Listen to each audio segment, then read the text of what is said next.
Hello, this is Jacob from Searching Care's Silver Circles program. On this video, we will go over adding web pages to your desktop for easier access. There are three ways we can do this.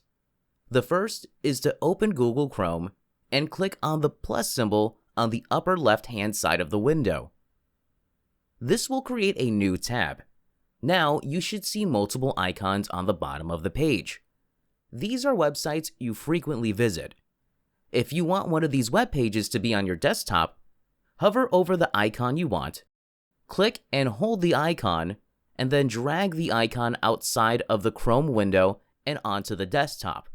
You'll know you're doing this correctly if you see your cursor look like this when you drag the icon to the desktop. Once the web page is on the desktop, you can then click on the icon and Google Chrome will then send you to that page. Another way of getting web pages added to your desktop is to open Google Chrome and type the website you want to go to on the address bar. Once you're there, you should notice that there is a padlock icon or an exclamation icon to the left of where you wrote down the web page. Now we're going to click and hold on to the padlock icon and drag it to the desktop. It should look like this.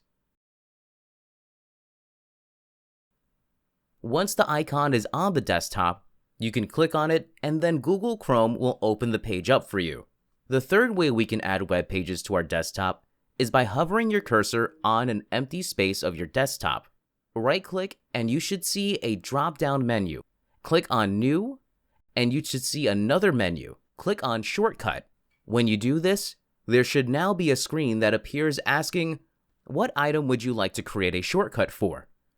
On the blank space, you are going to type the website you want access to. For this example, we want to go to the Chase Bank website. So we will type www.chase.com and then click Next.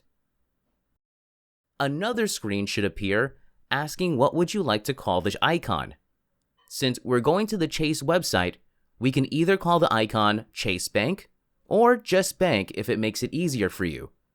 A new icon should appear on your desktop with the name of the bank, and you can now click the icon and Google Chrome will open up the page for you. These are the three ways in which you can add website pages to your desktop screen. This was Jacob from Searching Care, and have a great day.